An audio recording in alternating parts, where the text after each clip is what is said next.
हाँ तो भैया मोदी जी का 10 साल का कार्यकाल तो लगभग समाप्त होने को है। विपक्ष जो है बहुत परेशान है कि भाई 10 साल हो गए और ये घोटाला वोटाला तो कोई मिला ही नहीं यार। मतलब उनके टाइम में तो बड़ा बड़ा 2G घोटाला, कोलगेट, पता नहीं क्या क्या घोटाला ही घोटाला होता रहता था। तो बहुत परेशान हो गया विपक्ष की भाई हमें तो कोई घोटाला हमको भी चाहिए कि मतलब हम भी बीजेपी को घेर पाए, है कि नहीं। तो भाई उन्होंने कहा कि यार ढूंढो कोई घोटाला, कुछ मिला नहीं। तो फिर उन्होंने कहा यार इलेक्टोरल बॉन्ड घोटाला, और ये जो है सदी का सबसे बड़ा घोटाला है। उसके बाद राहुल गांधी हैं भाई, कितना लीजिए अग्रणी है ना, मतलब आगे आगे रहते हैं। तो ये कहें कि भाई चंदा जो है वो मामा है। तो सब लोग पूछे भाई किसका मामा है, तो कहें चंदा मामा है। तो सब लोग कहें यार जो जो चंदा लिया सबका मामा है ना, कहें नहीं मामा सिर्फ बीजेपी का है। जो चंदा लिया सबका मामा नहीं है, सिर्फ बीजेपी का मामा है। तो भाई राहुल गांधी तो ऐसे ही है, उनका तो मान लीजिए अलग ही लेवल है मतलब। तो खैर आम जनता परेशान है कि यार ये क्या इलेक्टोरल बॉन्ड आ गया है, मतलब समझ में नहीं आ रहा है कि इसमें घोटाला है कि नहीं है। क्योंकि जनता तो ये जानती है कि भाई ये तो जब से आज़ाद हुआ भारत तब से क्या कहते हैं चुनाव में चंदा वंदा देते हैं सब लोग, तो मतलब इसमें घोटाला कहाँ से हो गया। तो सब मतलब कुल मिला जुला के विपक्ष ने एक अलग टाइप का माहौल खड़ा करके रखा है कि भाई बहुत बड़ा चीज़ हो गया है और सब लोग परेशान हैं कि भाई हुआ क्या, कुछ समझ में नहीं आ रहा है। उधर सुप्रीम कोर्ट भी डंडा पटक रहा है, बताओ SBI के ऊपर कि बताओ कौन पैसा लिया, किसने किसको कितना पैसा दिया, सब बताओ। और उधर SBI भी हाथ जोड़ खड़ा है कि मालिक बता देंगे, थोड़ा सा टाइम तो दे दो। तो इस समय एक अलग टाइप का माहौल बना हुआ है इलेक्टोरल बॉन्ड पे लेके। तो इसी पे हम चर्चा करेंगे इस वीडियो में। नमस्कार दोस्तों, मेरा नाम है हरिओम दुबे और आप देख रहे हैं जरा हटके सोच। तो जो आज का हमारा टॉपिक है वो है इलेक्टोरल बॉन्ड, और इलेक्टोरल बॉन्ड एक घोटाला है या नहीं है। तो इसको हम स्टेप बाय स्टेप समझेंगे। सबसे इम्पोर्टेंट चीज़ है ये समझना कि भाई इलेक्टोरल बॉन्ड है क्या और ये किस लिए मतलब इसको इंट्रोड्यूस किया गया भारत की पॉलिटिक्स में इलेक्टोरल बॉन्ड को इंट्रोड्यूस करने वाले नरेंद्र मोदी जी की ही गवर्नमेंट है। ठीक है, इससे पहले भारत में इलेक्टोरल बॉन्ड जैसी कोई चीज़ नहीं होती थी। तो क्यों ये बॉन्ड आया, इसकी ज़रूरत क्या थी। इसका रीज़न ये है कि दो वजह से आया। पहली बात ये कि इलेक्टोरल बॉन्ड आने से पहले जो भी पार्टियां चुनाव लड़ती हैं तो वो अपना जो चंदा लेती थी वो या तो ब्लैक मनी में ले लेती थी। Black money in the sense कि ऐसा नहीं होता था कि पूरा ब्लैक मनी होता था, कुछ तो वाइट मनी भी होता था। ज़्यादातर ब्लैक मनी का ही पार्ट होता था, क्योंकि जो बड़े बड़े उद्योगपति होते हैं उनका जो काला धन होता है वही वो चुनावी फंडिंग में यूज कर लेते थे और फिर उसका फ़ायदा उठा के फिर वो आगे अपने कारोबार को आगे बढ़ा लेते थे, क्योंकि गवर्नमेंट उनको प्रश्रय देती थी। तो ये कुछ नया ऐसा नहीं हुआ है। ऐसा नहीं है कि बीजेपी ने किया है और कांग्रेस ने इससे पहले जब उनकी गवर्नमेंट थी तो उन्होंने नहीं किया है। ठीक है, और मैं यहाँ स्पष्ट कर दूं कि मैं यहाँ किसी का बचाव करने या किसी का वकील बनने नहीं आया हूँ। मैं बस इस जो फैक्ट है उसको आपके सामने रख रहा हूँ। तो भाई सिंपल बात है कि चुनावी जो बॉन्ड हैं जिन्हें इलेक्टोरल बॉन्ड कहा जा रहा है, इनको लाने का मेन मकसद ये था कि जो काला धन है उसको कम किया जाए चुनावी फंडिंग में, उसकी मात्रा को। और दूसरा इसका जो रीज़न था वो ये था कि भाई जो आदमी चुनाव में फंडिंग कर रहा है, कोई भी कारोबारी है या जो भी है, तो उसकी आइडेंटिटी को गुप्त रखा जाए और हर आदमी ये ना जान पाए कि भाई इसने इस पार्टी को इतना फंड किया, इस कारोबारी ने इस पार्टी को इतना फंड किया। तो उस चीज़ को छुपाने के लिए इन्होंने ये एक इलेक्टोरल बॉन्ड का सिस्टम लाया है। अब इसमें होता क्या है वो समझिए। मान लीजिए कि कोई पार्टी है, वो मुकेश अंबानी के पास जाती है। ठीक है, मुकेश अंबानी के पास जाती है, कहती है कि भाई ऐसा है अंबानी जी, अब हम चुनाव आ गया तो भाई पैसे की बहुत ज़रूरत है, तो आप करिए, ऐसा काम करिए, कुछ फंडिंग कर दीजिए। तो मुकेश अंबानी जी बोलेंगे ठीक है भाई, अरबपति आदमी है, उनके लिए क्या है। वो थोड़े ना कहेंगे कि भाई 10,000 रुपये ले लो। कहेंगे नहीं ठीक है, ऐसा करते हैं कि 5,000 करोड़ दे देते हैं आपको। तो फिर पार्टी बोलेगी कि ठीक है दे दीजिए। तो बोलेंगे मुकेश अंबानी जी कि अच्छा कैसे चाहिए आपको। तो पार्टी बोलेगी कि ऐसा करिए, ऐसे दीजिए छुपा के कि कोई जान ना पाए। तो मुकेश अंबानी कहेंगे कि कैसे दें, मतलब कैश देंगे तब तो फिर वो दिक्कत हो जाएगी। एक तो कैश को ले जाना रखना, मतलब कैश तो कैश ही होता है ना। आप समझ लीजिए कि मान लीजिए 10,000 करोड़ कोई चंदा दे रहा है।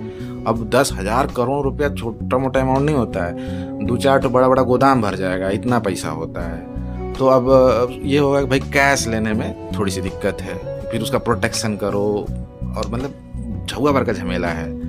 और कैश में तो ब्लैक मनी वाला मैंने आपको पहले ही बता दिया, ये भी दिक्कत होती है। तो फिर वो बोलेंगे बीजेपी वाले कि अरे सॉरी पार्टी का नाम ले तो फिर क्या कहते हैं, वो पार्टी कोई भी पार्टी हो सकती है, वो पार्टी बोलेगी अंबानी जी से कि ऐसा है अंबानी जी इलेक्टोरल बॉन्ड खरीद के ले आइए।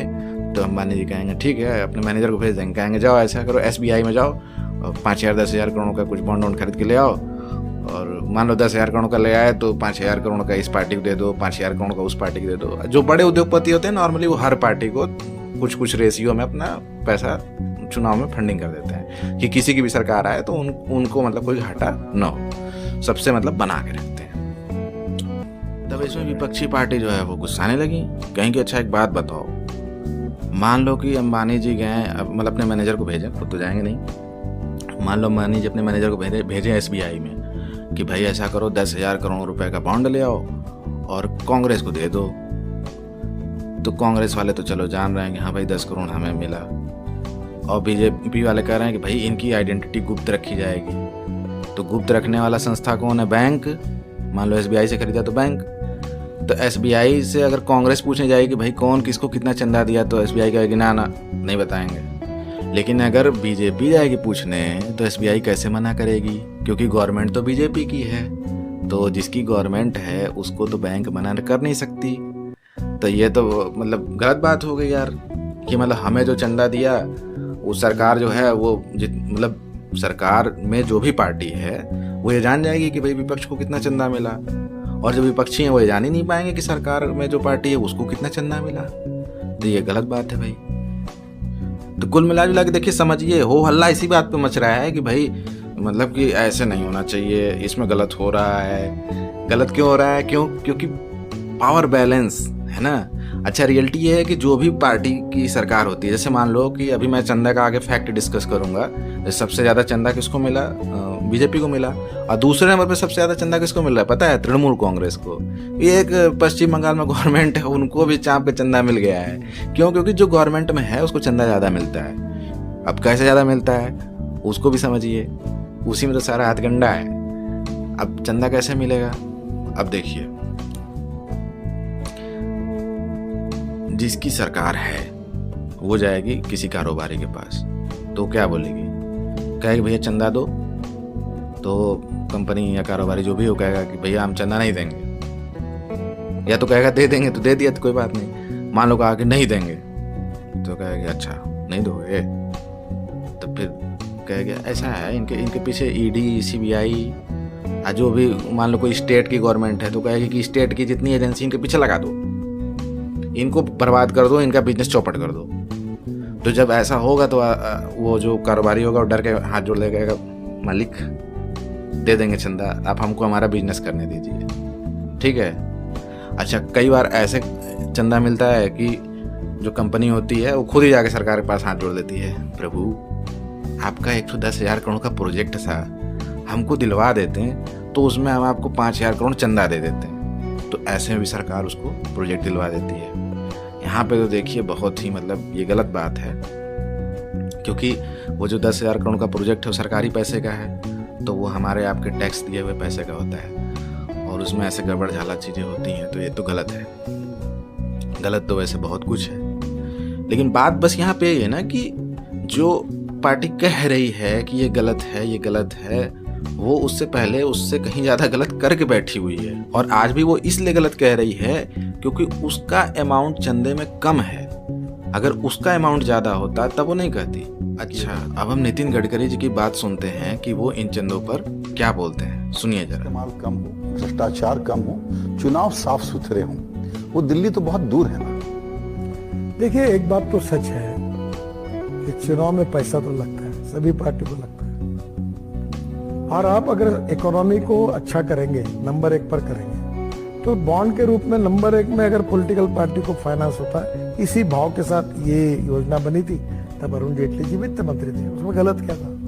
खैर सुप्रीम कोर्ट का निर्णय, मैं कोई उसके ऊपर कमेंट्स नहीं करता। अगर आप बॉन्ड्स नहीं अलाउ करोगे तो लोग नंबर 2 में पैसे लेंगे, होने तो वाला ही है। तो कहीं ना कहीं मुझे ऐसा लगता है कि सभी पार्टियों को अगर इस प्रकार का सोर्स मिल जाएगा तो अच्छा होगा।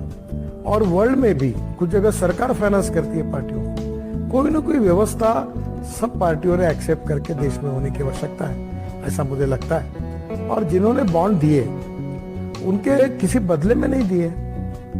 अच्छा, कोई बॉन्ड वही देगा जो धनवान है। धनवान वही है कि जो कॉन्ट्रैक्टर होगा, ट्रेड बिजनेस इंडस्ट्री में बड़ा होगा, वही दान दे सकता है। तो उसको इस प्रकार से जोड़ना भी गलत है।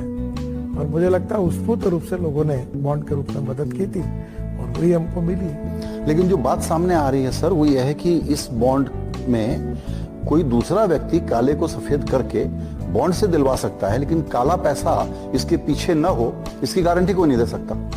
देखिए सर, एक बात बताता हूँ, ये काला और सफेद पैसा क्या होता है।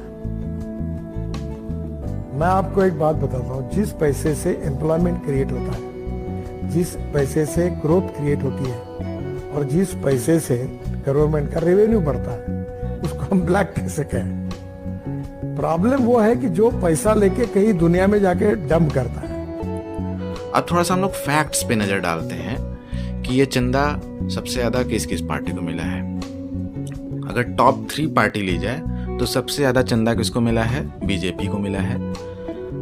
बीजेपी को लगभग 6,000 करोड़ रुपए का चंदा मिला हुआ है। और ध्यान देने वाली बात यह है कि एक तो पूरे भारत की जो केंद्र सरकार है वो बीजेपी चला रही है और कई स्टेट्स में बीजेपी की सरकार है, कुछ खुद के दम पे और कुछ कोalition के दम पे। तो कई मतलब ये इस समय बीजेपी की सरकार बहुत जगह है, तो उसको 6,000 करोड़ का चंदा मिला। उसके बाद दूसरे नंबर पे जो सबसे ज्यादा चंदा मिला है वो ममता बनर्जी की पार्टी तृणमूल कांग्रेस को मिला है। और ध्यान देने वाली बात है, ममता बनर्जी की पार्टी को 1609 करोड़ रुपए का चंदा मिला है और ये केवल पश्चिम बंगाल राज्य में ही इनकी सरकार है और कहीं इनकी सरकार भी नहीं है, कोई इफेक्ट नहीं है, कोई ये बहुत ज़्यादा मतलब कि नेशनल लेवल की लीडर नहीं है, फिर भी इनकी पार्टी को 1609 करोड़ रुपए का चंदा मिला है। और तीसरे नंबर पे तो कांग्रेस पार्टी है ही, जिसे कि 1421 करोड़ रुपए का चंदा मिला हुआ है। देखा जाए तो कांग्रेस पार्टी बल्कि ज़्यादा बड़ी पार्टी है, इसको ज़्यादा चंदा मिलना चाहिए था, लेकिन हो सकता है इलेक्टोरल बॉन्ड के थ्रू न मिला हो, डायरेक्ट क्लैश ब्लैक मनी, मैंने बता चुका हूँ बहुत सारे रास्ते होते हैं चंदे देने के, तो हो सकता है किसी और माध्यम के थ्रू कांग्रेस को भी पैसा मिला हो, लेकिन हाँ इलेक्टोरल बॉन्ड के थ्रू तो ये तो देखने वाली बात है कि इलेक्टोरल बॉन्ड के थ्रू तो कांग्रेस को इतना कम चंदा मिला है कि उनसे ज़्यादा चंदा तो ममता बनर्जी को मिल गया है। तो ये भी सोचने वाली एक बात है कि भैया ऐसा क्या है कि क्या ममता बनर्जी ज़्यादा कंपनियों को ब्लैकमेल करती हैं क्या? पता नहीं, कंपनियों को ब्लैकमेल करने से अगर चंदा मिल रहा है तो ये भी हो सकता है भाई, क्योंकि हाँ उनकी एक स्टेट में केवल सरकार है और उनको इतना ज़्यादा चंदा मिला है।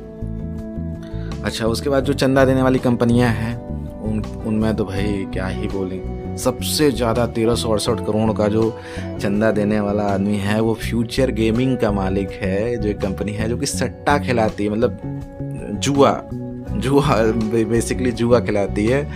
उसने 1368 करोड़ रुपए का चंदा दिया और उसके बाद फिर सरकार ने उसके ऊपर सर पे हाथ रख दिया कि भाई चलो कोई बात नहीं, अब हमारे संरक्षण में हो, आराम से जुआ खिलाओ, कोई तुमको नहीं रोकेगा। उसके बाद तो फिर लाइन लगी हुई है मेघा इंजीनियरिंग और फिर यशोदा हॉस्पिटल, एसएल ग्रुप है, भारती ग्रुप है और वेदांता है, हल्दिया है, मतलब बहुत सारे फिर आपके इंडस्ट्रियलिस्ट आ जाएंगे जिन्होंने फिर चंदा दिया हुआ है। और इन सब का मतलब आप यहाँ पे साइड में आप देख लो जो भी है, उस पर हम बहुत डिटेल में चर्चा नहीं करेंगे। मेन इम्पॉर्टेंट चीज़ है इस चीज़ को समझना कि भाई ये है क्या और मतलब ये सच में घोटाला है या नहीं है। आगे बढ़ने से पहले हम मतलब अमित शाह जी ने भी चंदे इसी के ऊपर इलेक्टोरल बॉन्ड्स के ऊपर अपना जो बयान दिया था उसको ही बता दें। अमित शाह जी ने ये कहा था कि भाई कम से कम इलेक्टोरल बॉन्ड आने से आज आपको ये पता चल पा रहा है कि किसने चंदा लिया है, किसने चंदा दिया है। अगर पुराना सिस्टम होता तो भाई आपको पता ही नहीं चल पाता कि कौन चंदा ले रहा है, दे रहा है, क्योंकि सारी चीज़ें कैश में हुआ करती थी, कोई रिकॉर्ड नहीं होता था वैसा कि मतलब एकदम जो ट्रांसपेरेंसी है वो इलेक्टोरल बॉन्ड के आने से ज़्यादा मतलब हुई है। कहने का मतलब उनका ये था, काले धन की समस्या थोड़ी सी मतलब कुछ कम हुई है, ये भी अमित शाह ने कहा था। और इसके अलावा उन्होंने जो एक फैक्ट रखा वो ये कि भाई जो उनकी पार्टी है बीजेपी, उसके 303 सांसद हैं, 303 सांसद हैं, ठीक है, और उनकी पार्टी को 6060 करोड़ रुपए का चंदा मिला।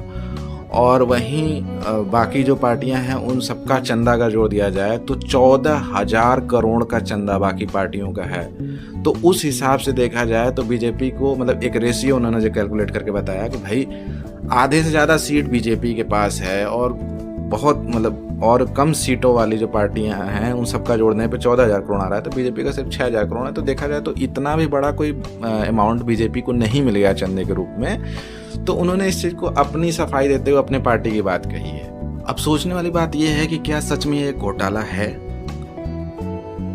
अगर मैं अपनी राय दूं तो हाँ, ये घोटाला है, लेकिन ये कोई नया घोटाला नहीं है, ये आज़ादी के समय से चलता आ रहा घोटाला है। और दूसरी बात ये है कि इस घोटाले में हमारा भी योगदान है। यह हमारे लोकतंत्र की कमी है कि ऐसे घोटाले यहाँ पर हो रहे हैं और हम आंख मूंद के बैठे हुए हैं। और हमारा योगदान क्या है? क्या जब हम वोट करने जाते हैं तो हम कैसे प्रत्याशियों को चुनते हैं? ऐसे प्रत्याशियों को चुनते हैं जो 4-4 बॉडीगार्ड लेके चलते हैं, उनके साथ हथियारबंद लोग रहते हैं, गाड़ियों की पूरे काफिला होता है और चाक चौबंद व्यवस्था होती है, महंगे कपड़े होते हैं, सारी महंगी चीज़ें, लग्जरियस आइटम्स लेके चलते हैं। हम ऐसे लोगों को चूज़ करते हैं, ऐसे लोगों को ध्यान दीजिएगा, हम ऐसे लोगों को चूज़ करते हैं कि हमारे ऊपर राज करें। हम किसी ऐसे इंसान को नहीं चूज़ करते हैं जो कि सिंपल लाइफ जीता है। तो आप उससे क्या उम्मीद रखते हैं? वो जीतने के बाद आपके बारे में सोचेगा या सिर्फ अपने बारे में सोचेगा? वो आपकी भलाई क्यों सोचेगा? वो तो यही सोचेगा ना कि भाई जो मैं दिखा के बना हूँ उसको मैं और बढ़ाऊँ, अपने पैसे को, अपने रुतबे को, अपने पावर को और बढ़ाऊँ। तो वो तो वही करेगा ना जो वो कर रहा है। तो कमी हमारे अंदर भी है, हमारे लोकतंत्र के अंदर है। हमें इस चीज़ को सुधारने की ज़रूरत है। अगर हम ऐसे प्रत्याशियों को चुने जो कि सिंपल लाइफ जीते हैं, जैसे कि हमारे गोवा के एक पूर्व मुख्यमंत्री थे जो कि अब इस दुनिया में नहीं हैं, श्री मनोहर पर्रिकर जी, वो वैसे नेताओं को हमें चुनना चाहिए। जो हमारे पुराने नेता जैसे वल्लभ भाई पटेल, ऐसे नेताओं को हमें चुनना चाहिए जो कि सिंपल लाइफ जिया करते थे। जैसे लाल बहादुर शास्त्री जी थे, ऐसे नेताओं को जब चुनिए। ऐसा नहीं है कि ऐसे नेता अब हैं नहीं इस दुनिया में, हैं, लेकिन रियलिटी है। एक बार आप देखिएगा कि आप कैसे, जब चुनाव आएगा, अभी कुछ दिन बाद चुनाव आएगा, आप देखिएगा कि आप कैसे नेताओं को चुनते हैं। आप नेताओं को जब चुनने जाते हैं तो आपके दिमाग में क्या चलता है? क्या आप उनके चकाचौंध से प्रभावित नहीं होते हैं? अगर प्रभावित होते हैं तो आपको ये पूछने का हक नहीं है कि इलेक्टोरल बॉन्ड कोई घोटाला है या नहीं। तो आज के लिए बस इतना ही दोस्तों, मिलते हैं किसी और वीडियो में किसी और टॉपिक के साथ। जय श्री राम।